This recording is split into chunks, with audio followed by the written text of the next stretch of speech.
नमस्कार दोस्तों, मेरा नाम रिजवाना शेख है। विश्वास नियम सर्वोच्च सत्य के 7 नियम सांसारिक और आध्यात्मिक सफलता पाने का विश्वसनीय तरीका बाय सर 3 पार्ट 19 कंटिन्यू करते हैं। अंधविश्वास को विश्वास में कैसे बदलें।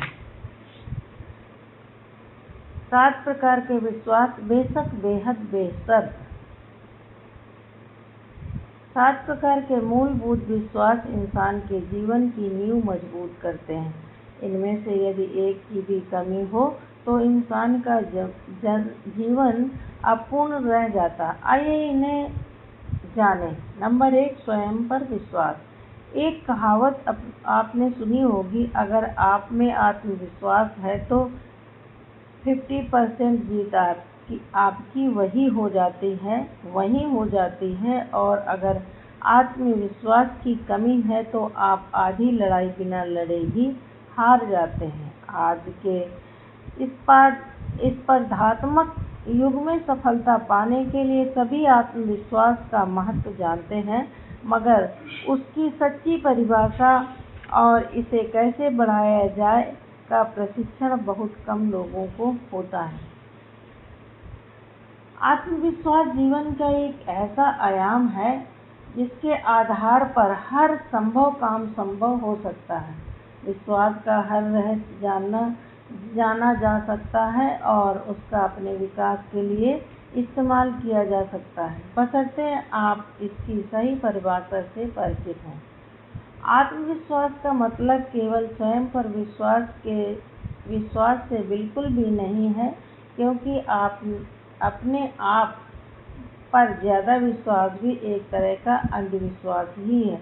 आत्मविश्वास का वास्तविक अर्थ है अपनी काबिलियत पर विश्वास होना। जब इंसान को यह लगने लगे कि वह किसी काम को सिर्फ कर ही नहीं सकता, बल्कि उसमें असफल होने पर भी उस पर डटा रह सकता है, तो यही उसके आत्मविश्वास की निशानी है, जो उसे किसी भी कठिनाई में रुकने नहीं देती। एक आत्मविश्वासी अपने विश्वास की ताकत से दूसरे का भी आत्मविश्वास बढ़ाता है। जो माँ बाप अपने बच्चों को नए प्रयोग करने में उनकी सहायता करते हैं, उन बच्चों का आत्मविश्वास दृढ़ होता जाता है। एकलव्य, सूर्यपुत्र, कर्ण जैसी महान हस्तियों की पुरातन कहानियों से स्पष्ट होता है कि उन्होंने केवल अपने आत्मविश्वास के दम पर अपना लक्ष्य साधा। आज के युग में भी ऐसे कई उदाहरण मौजूद हैं जहां आत्मविश्वास के बल पर लोग आगे बढ़े हैं। फिर भी आत्मविश्वास का यह ऊपरी अर्थ है। आत्मविश्वास की यात्रा का अंतिम पड़ाव आज की हमारी समझ से कई गुना आगे है। आत्मविश्वास की चरम सीमा पर वह तेज विश्वास में परिवर्तित होता है और तेज विश्वास से विश्वासपूर्णता आती है, जहाँ से जीवन परम आनंद की दिशा में बहता है। नंबर 2, गुरु पर विश्वास। रामकृष्ण परमहंस के सबसे प्रिय शिष्य थे नरेंद्र यानी स्वामी विवेकानंद। उनका निर्वाण शरीर की मृत्यु होने के बाद स्वामी विवेकानंद के जीवन में ऐसा समय आया जब उन्हें आगे की दिशा स्पष्ट नहीं हो रही थी। एक दिन ध्यान के दौरान उन्होंने मन ही मन रामकृष्ण परमहंस से इसके बारे में सवाल पूछा और जवाब पाने के उद्देश्य से लगातार 3 दिन तक ध्यान में बैठे रहे। उस वक्त उन्हें एक चित्र दिखाई दिया जिसमें रामकृष्ण परमहंस समुद्र के पानी के ऊपर से पश्चिम दिशा में जा रहे थे। इस चित्र में छिपे 2 मुख्य संकेत स्वामी विवेकानंद ने ग्रहण किया।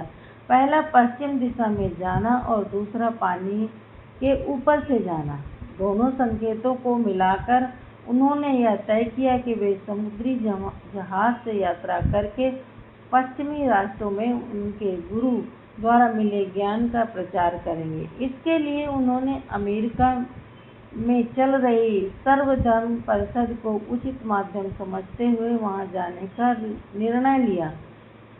यह घटना दर्शाती है कि एक इंसान जब अपने गुरु पर बेहद और बेशर्त विश्वास करता है, तब नई संभावना खुलती है और उसका जीवन खुद चमत्कार बन जाता है। जब कोई गुरु की ओर एक कदम बढ़ाता है तब गुरु उसके लिए 10 कदम चलते हैं।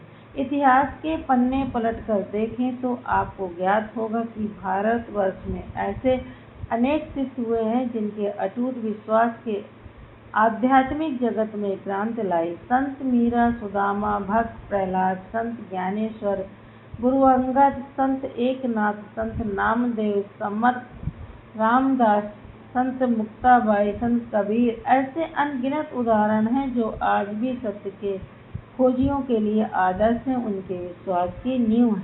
नंबर 3, शिक्षाओं पर विश्वास। आध्यात्मिक उन्नति के लिए इंसान का गुरु की शिक्षाओं पर विश्वास होना अति आवश्यक है। जब उसे उनका महत्व स्पष्ट होता है तब उनके मन में यह ख्याल नहीं आता कि मैं क्यों विश्वास करूं, बल्कि वह गुरु के उच्चतम मार्गदर्शन पर कार्य कर रहे उसे अपने जीवन में आसानी से उतार पाता है। जब शिष्य अपने गुरु की शिक्षाओं का बेशर्त विश्वास करता है तब वह कठिन से कठिन परिस्थितियों को भी आसानी से मात दे पाता है, चाहे शिक्षाएं उसे कितनी भी सरल भाषा या अतार्किक लगें, उन पर चलकर ही वह अंतिम लक्ष्य प्राप्त करता है। कई महापुरुषों ने अपने गुरुओं के देहांत पश्चात उनकी शिक्षाओं का प्रचार करने हेतु अपना समस्त जीवन समर्पित किया, जैसे संत एकनाथ, स्वामी विवेकानंद आदि। सिख संप्रदाय में गुरु नानक जी के बाद उनके शिष्यों ने उनकी शिक्षाओं का प्रसार किया, क्योंकि गुरुमुख से निकला हुआ एक शब्द भी शिष्य को आत्म साक्षात्कार तक पहुंचा सकता है। इसलिए गुरु की शिक्षाओं पर दृढ़ विश्वास होना जरूरी है। नंबर 4, गुरु के विश्वास पर विश्वास।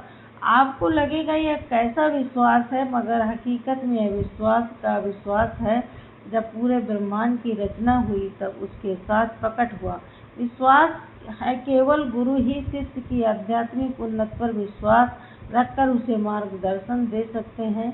कई बार शिष्य को स्वयं पर विश्वास होता है कि उसे अंतिम सत्य मिलेगा या नहीं, मगर उस पर विश्वास रखते हैं कि मान्यताओं और वृत्तियों के बावजूद वह मुक्त पथ पर आगे बढ़ सकता है। आप भी गुरु के विश्वास पर विश्वास रखें ताकि इसी जीवन में आपके लिए मुक्ति का द्वार खुल जाए। नंबर 5, ईश्वर पर विश्वास।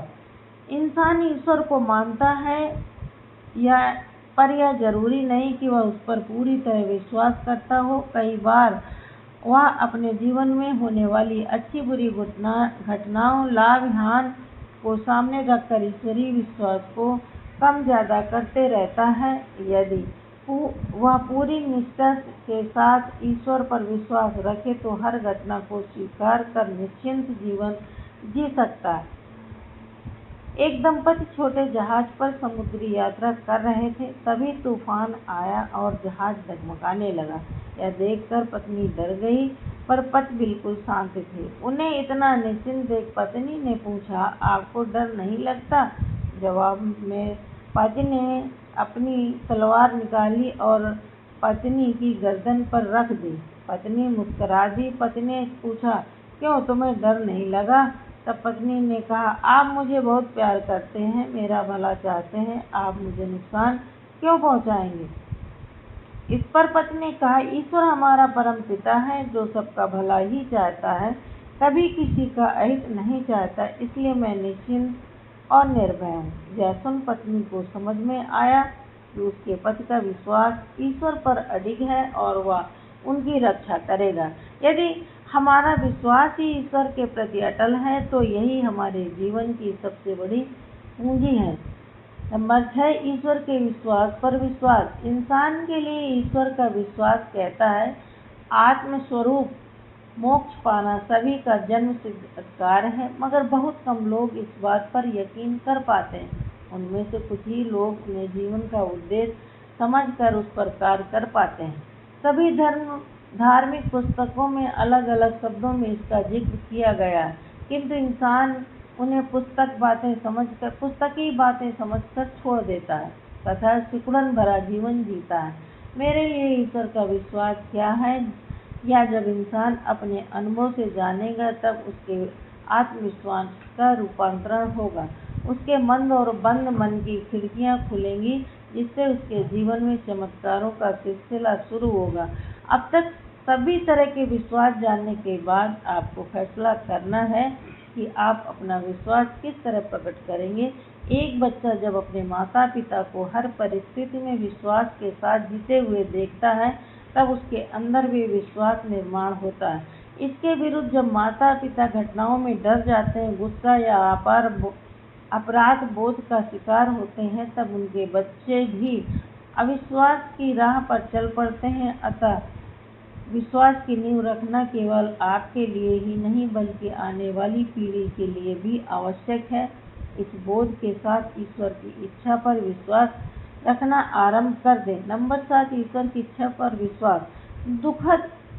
दुख, आपदाएं, अपघात, बीमारियां, इन सभी से जूझने वाले लोग हमेशा ईश्वर से शिकायत करते हैं कि मेरे साथ ही ऐसा क्यों होता है। मैंने कभी किसी का बुरा नहीं चाहा, फिर भी मेरे साथ बुरा क्यों हुआ। ऐसे सवाल पूछने वाले लोग ईश्वर की इच्छा पर विश्वास नहीं कर पाते, या कहें ईश्वर के काम करने का तरीका नहीं जानते। कुछ घटनाओं में लोग यह बात भूल जाते हैं कि उनके जीवन में होने वाली घटनाएं उन्हें मजबूत बनाने के लिए आई हैं, जो उन्हीं की प्रार्थनाओं का असर है। इसलिए आपके जीवन में चाहे नकारात्मक घटनाएं हो रही हों या कितनी भी समस्याएं हो, यदि आपको विश्वास है कि यही ईश्वर की इच्छा है, वह जो करता है अच्छे के लिए करता है, तो आगे सब बेहतर होने वाला है। इस समझ से आपका विश्वास बाहर की परिस्थितियों को देखकर नहीं हिलेगा, और तब विश्वास नहीं हिलेगा तब समस्या हिल जाएगी। आपको निर्णय लेना है कि घटना में क्या हिले, विश्वास या समस्या। यदि आपका ईश्वर पर विश्वास अटूट है तो आप कहेंगे, ईश्वर की इच्छा है तो यही मेरी इच्छा। सोचकर ऐसा विश्वास यदि आप में जग जाए तो आपका जीवन कैसा होगा। फिर आप डर कर नहीं जिएंगे, डल नहीं रहेंगे, बोझ के तले झुककर नहीं चलेंगे, बल्कि नकारात्मक घटना होने के बावजूद ईश्वर पर विश्वास बनाए रखेंगे और उन्नति के पथ पर आगे बढ़ेंगे। Thank you.